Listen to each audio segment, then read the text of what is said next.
welcome back for another Teaching Tuesday. My name is Avery. I'm really excited you're here to learn with me today and for me to be able to learn right along with you. This week, or I should say the next week and a half, we're going to have kind of a double teaching week with the Thanksgiving holiday coming up next week.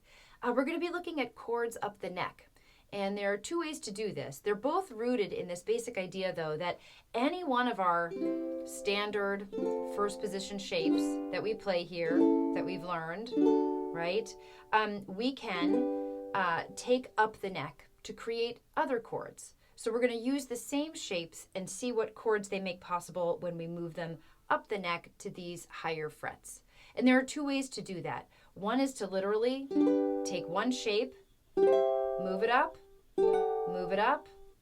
take it back down. We'll get to that one in a moment. That's our first one.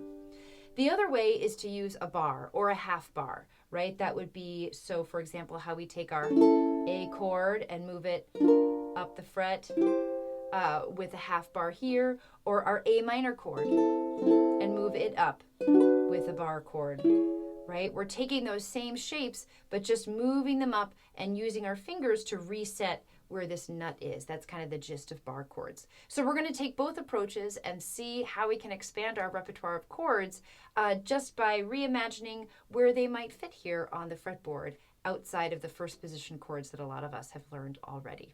Sound fun? I am excited for it myself. I love the sounds that we get out of this lovely instrument when we just have a little time to play. So let's start with the key of G today, because you can take this G chord, as I was showing you earlier, take the shape up the neck 2 times and get our 4 and our 5 chord, a C and a D chord that we can fit into any song, especially 3-chord songs that we play in the key of G. Here's a quick review of what that G chord looks like. I've got my index and my middle on the 2nd fret of C and A respectively. Ring finger comes to the middle on the 3rd fret of E. Notice that my fingers are kind of angled back at me at about a 45-degree angle. I'm not going at this perpendicularly.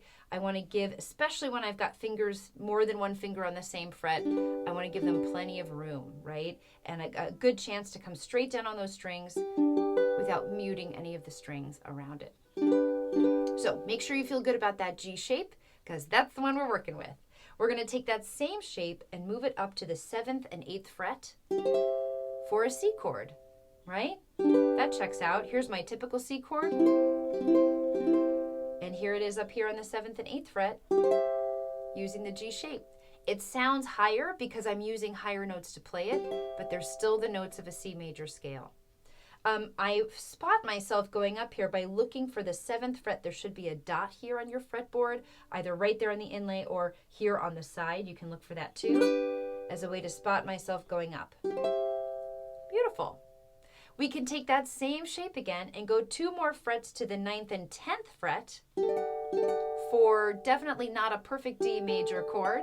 It's a little suspended there, right? There are a couple notes that don't quite fit, but in the context of our key of G, it's going to work. Anytime we see a D shape or a D chord rather on our song chart, if we throw this one instead, I think it's going to work, especially if it's in the key of G. You just have to kind of try it out.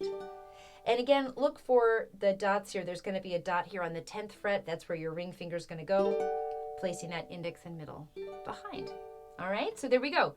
G, here's our C on the 7th and 8th fret. D is on the 9th and 10th.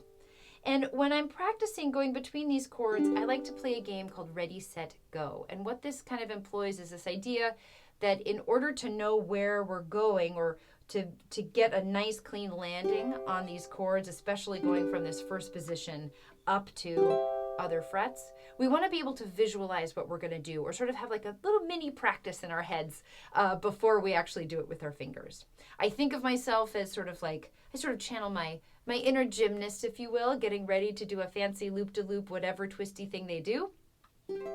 They're always looking at the floor at the end to say, this is where my feet are going to land. And they can visualize what they're going to be doing in their heads before they actually do it so that they know where they want to land. We're going to do the same thing. So I'm going to start on my G chord. That's my ready. Set, I'm going to look at my fretboard and visualize where my fingers are here, but up on that 7th and 8th fret. I'm going to maybe even look there to visualize where they're going to be. And then go, I make my move. Yeah, Same thing going back down. Ready on C, set, visualize where they're going, and go. Nice. You want one nice smooth movement. Next, we'll do it to G up to the D chord. That's going to be the 9th and 10th fret. So ready on G, set, visualize where they're going to be on the 9th and 10th, and go. Beautiful. And then one more time back down from D to G, ready on D, set, visualize where we're going down here on the 2nd and 3rd fret, and go. Nice. So get warmed up with those. If you have any 3-chord songs that you like to play in the key of G, see what happens when you put these alternate chords in there for fun. Sometimes it sounds great, sometimes it doesn't, but you try it out, and worst that happens is you say, not for this song, I'll try it on another one. That's the point of music, is to be as creative as you can be and see what works, and don't worry about what doesn't. Just move on to where your ears take you next. Coming up next, I'm going to introduce you to a great song, just a lovely folk song I've always loved playing called Jamaica Farewell. I think some of you may know it. You can play that song in the key of G with these 3 chords. So I'm going to guide you through that next. I will see you there. Enjoy your practice.